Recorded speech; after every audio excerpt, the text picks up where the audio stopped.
বিসমিল্লাহির রহমানির রহিম।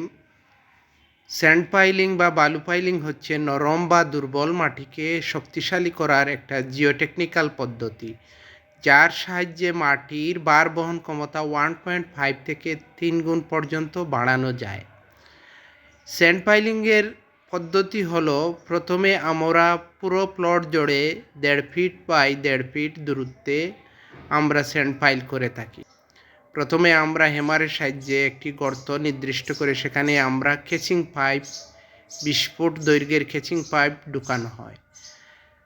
ঢুকানোর পরে আমরা 1 বালতি বালু ঢেলে দেই। তারপর হ্যামারের সাহায্যে পুরো কেচিং পাইপটিকে মাটির নিচে ঢুকানো হয়। ঢুকানোর পরে বেলচা দিয়ে আমরা কিছু বালি দিয়ে থাকি। অতঃপর পাইপটিকে 4 থেকে 5 ফিট আমরা উপরে টেনে আবার বালি দেই, যাতে নিচের 4 থেকে 5 ফিট বালিতে ভরে যায়। তারপর পাইপের কেচিং পাইপটিকে আমরা টেনে তুলি। টেনে তোলার পরে হ্যামারের দৈর্ঘ্যের সাথে পুলির দৈর্ঘ্য আরও 2 ফিট যোগ করলে আমরা 15 ফিটের মতো জায়গা পাই। তারপর আমরা আস্তে আস্তে হ্যামারের সাহায্যে আমরা বালি ফাইলিং করতে থাকি, অর্থাৎ লেবাররা বেলচা দিয়ে বালি দিতে থাকে আর আমরা হ্যামারের সাহায্যে আমরা ফাইলিং করে থাকি। স্যান্ড ফাইলিংয়ে সঠিকভাবে কম্প্যাকশন এবং অ্যালাইনমেন্ট ঠিক রেখে যদি আমরা কাজ করে থাকি, তা কাজের সফলতা অনেকাংশে এগিয়ে যায়।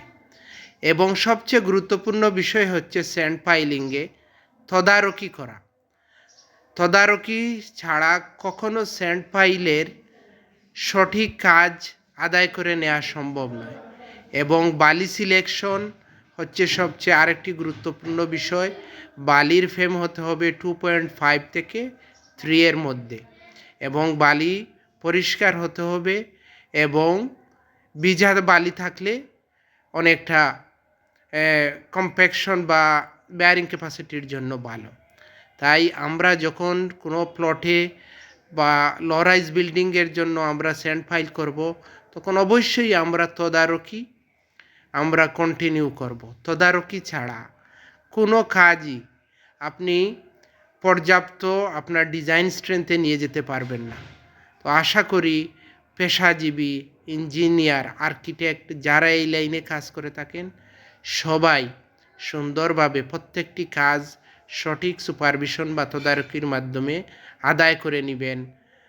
ভুল ত্রুটি হলে ক্ষমা সুন্দর দৃষ্টিতে দেখবেন। সবাই ভালো থাকবেন। আসসালামু আলাইকুম ওয়া রাহমাতুল্লাহ।